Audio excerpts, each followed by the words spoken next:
routine, rugged, grueling, day after day. It's even harder when athletes... Convention will continue. Last year's game MVP, Cal Ripken, Bash brother Mark McGuire, Seattle Slugger Ken Griffey Jr., World Series hero Kirby Puckett, the Battle of the Bats, the All-Star Game.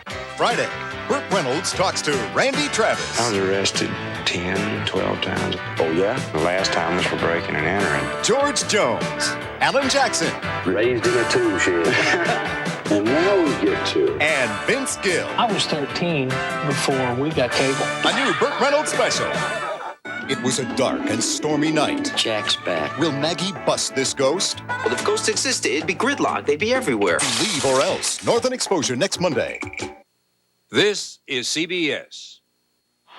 In this election year, their candidates will talk about controlling the budget. Our running mates, meanwhile, have put these words into motion. Look at Jenner's track record and Fassad's ability to carry a large constituency.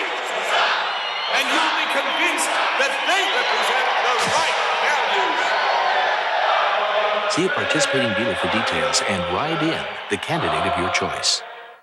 If you ask me, it's a toy version of the AK-47. I think that it's a dangerous situation. Oh, no! Stop it! Jack! On the next Geraldo, they're the hottest rage for summer fun. It's a game. It's a toy. But are these super soakers too violent for the streets? You mean a person will go back and get a real gun and kill the kid for shooting him with a water gun? Little boys and their deadly toys. Next Geraldo. Tomorrow at 5 on Channel 6.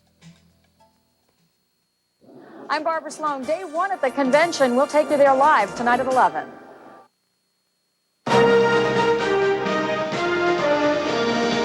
Campaign 92. CBS News coverage of the Democratic National Convention continues. Live from Madison Square Garden in New York City, here again is Dan Rather.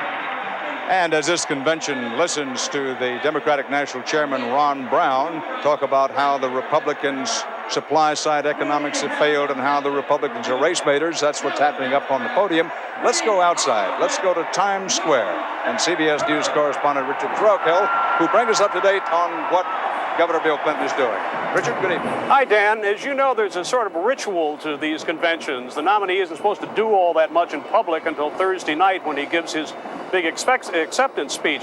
So he's in a kind of a quiet vortex with all this commotion swirling around him. And so it was with Bill Clinton today, who took some quiet time to polish his speech, the most important task he has this week. Also visited a century-old settlement house and talked to some homeless women and children and did some politicians things. He was seen and was being seen throughout Manhattan in various places, shaking a few hands.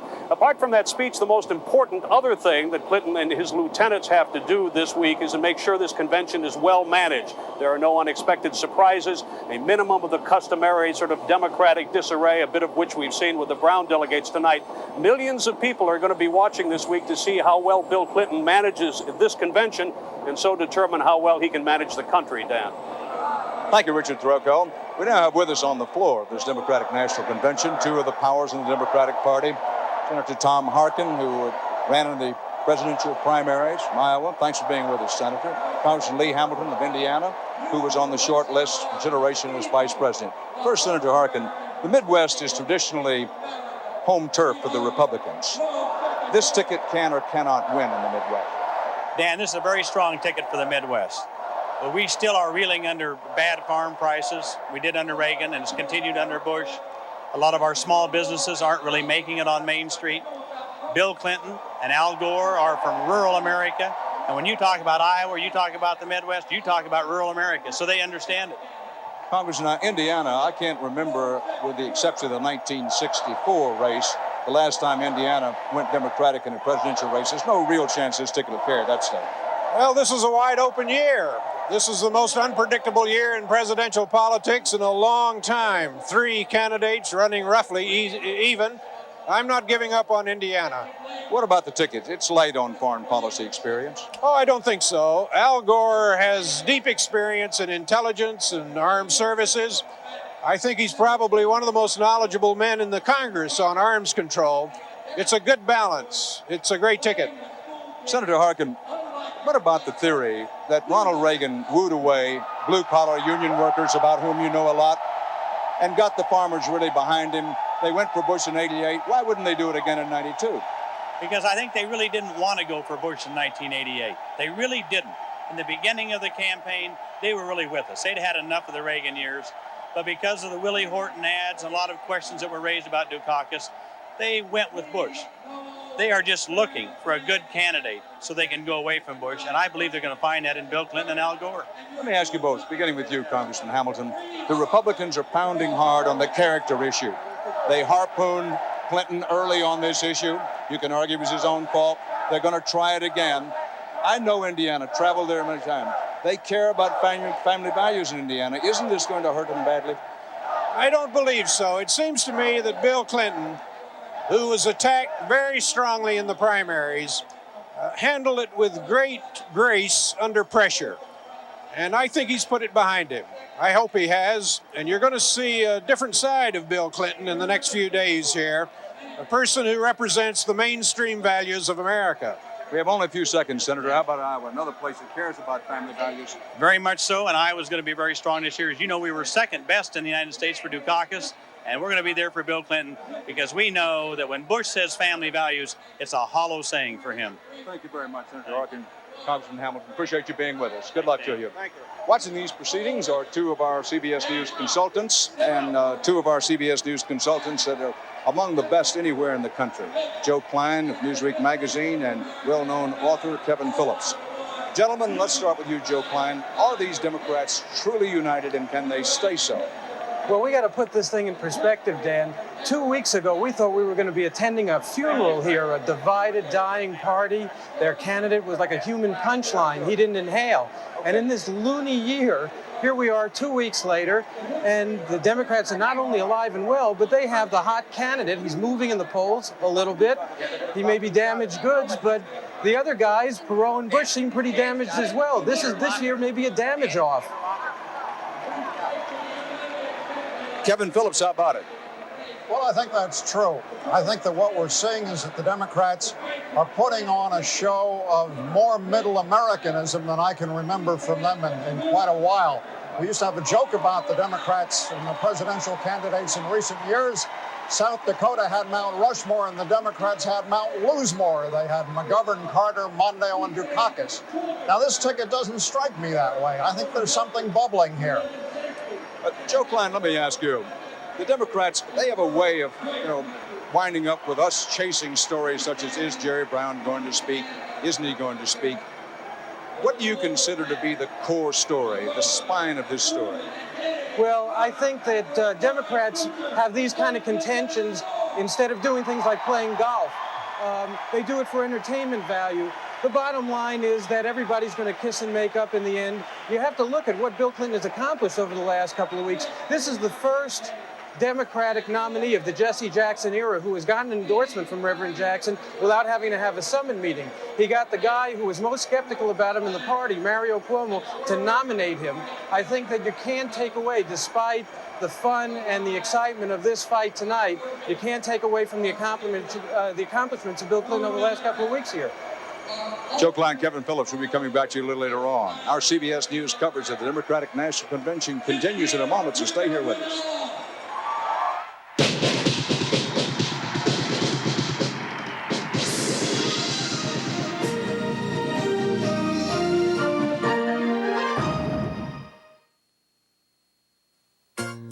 Trouble with heartburn? Well, you could change your diet. Or change your job. Maybe change your lifestyle. Or better still, reach for Rolaids. It works fast to absorb excess stomach acid and bring 100% relief to millions. So maybe you can't change your life, but you can get relief with Rolaids. Rolaids spells relief. They already know how much you make and what you spend it on. They know your court appearances and your business dealings. They know your health history, your marital history, your credit history. Next, they'll invite themselves into your bedroom. Then again, maybe they already have. Somebody's watching. If it's important to you, you'll find it in time. Down on the floor of the Democratic National Convention, let's shift across the floor to CBS News correspondent Ed Bradley. Ed? And I'm walking over here to see Eleanor Holmes Norton, who is a member of Congress, a non-voting delegate for the District of Columbia. One of the pieces that we have said was missing in this puzzle, this picture that the Democrats are trying to present to the nation, is Jesse Jackson and his enthusiastic support for the ticket. It's not enthusiastic. Well, it needs to be more enthusiastic because Clinton was able to pull out only a third of the vote that Jackson pulled out in 1988. In order for Clinton to win a close race, he's going to need the enthusiastic support of the bloc voters, and the bloc vote is the black vote. So you're saying that this ticket has to have Jesse Jackson? What do they do to get him? Well, I think Jesse has to move toward the ticket, and the ticket has to move toward Jesse, and they have to both stop this minuet and understand that 4 more years out here in the wilderness, the Democratic Party will hardly be alive. Is this what you expected on the first night of the convention? From Jesse? Yes, it is, because Jesse never comes except on his own terms. It's not the first time. Jesse is the consummate outsider, and he's always going to insist that the ticket move toward him. In many ways, he represents the way black people feel about democratic politics, that you don't just go in and embrace the party, that the party has to come forward and also embrace you. And I'm going to be advising Governor Clinton that without appearing to kowtow to Jesse or anybody else, that he make the appropriate outreach. Ms. Norton, thank you very much. Dan, back to you upstairs. Thanks, Ed. Let's go in another direction across the floor to CBS News correspondent Susan Spencer, who's in the Iowa delegation. And I'm with Michael Fitzgerald, who is the state treasurer of the state of Iowa, and another example of somebody who's having to swallow really hard to go ahead and support Governor Clinton. What are your concerns, sir? With Senator Gore and as a vice president, I didn't see him adding a lot of a spark to our campaign. How so? Well, I'd like to have seen someone that had more, at least geographical diversity, someone that was a little more exciting, like an Ann Richards, that fired up the campaign. Maybe Bill Bradley, who's on the podium now. Back Certainly. to you, Dan. Bill Bradley, senator from New Jersey, beginning to speak. We go to the podium.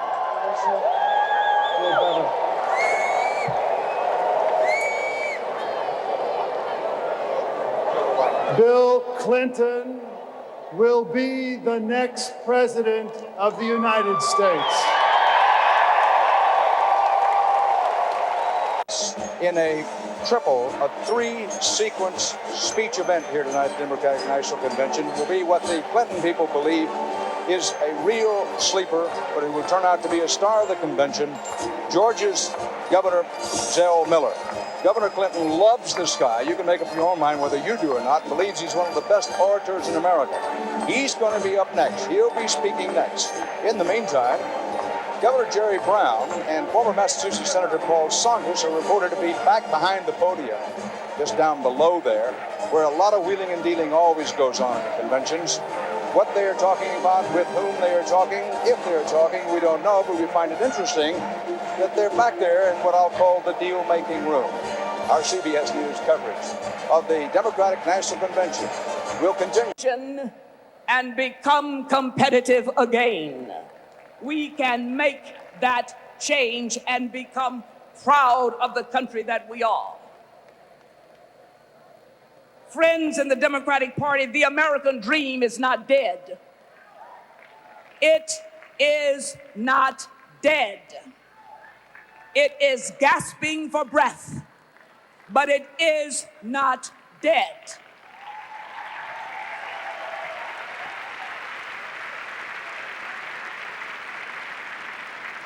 We can applaud that statement and know that there is no time to waste because the American dream is slipping away from too many people. It is slipping away from too many black and brown mothers and their children. The American dream is slipping away from the homeless of every color, of every sex. It's slipping away from those immigrants living in communities without water and sewage systems. The American dream is slipping away from those persons who have jobs which no longer will pay the benefits, which will enable them to live and thrive because America seems to be better at building war equipment to sit in warehouses and rot than in building decent housing. It's slipping away. It's slipping away. The American dream, the American dream, the American dream is slipping away from those workers who are on indefinite layoffs while their chief executive officers are taking home bonuses which equal more than the worker will ever make in 10, 20, or 30 years.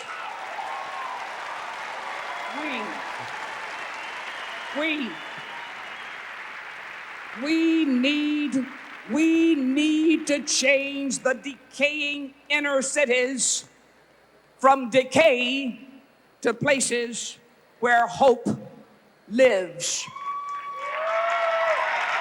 As we undergo that change, we must be prepared to answer Rodney King's haunting question: can we all get along? Can we all get along? I say we answer that question with a resounding yes. Yes, yes.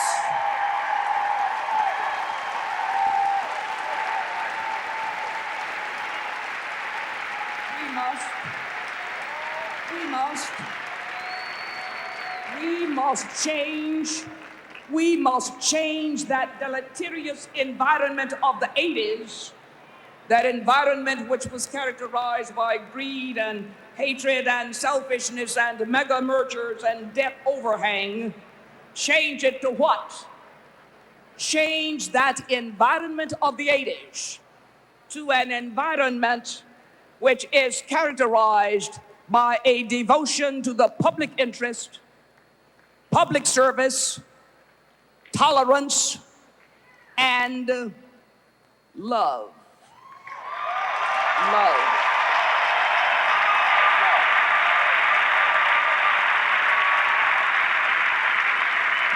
Love.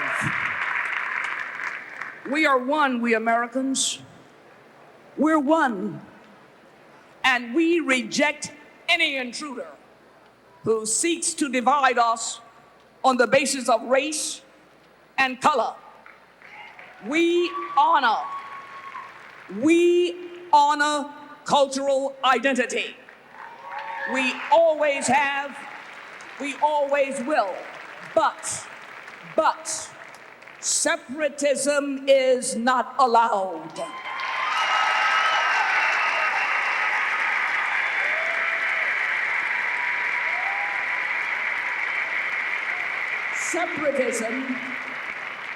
Separatism is not the American way.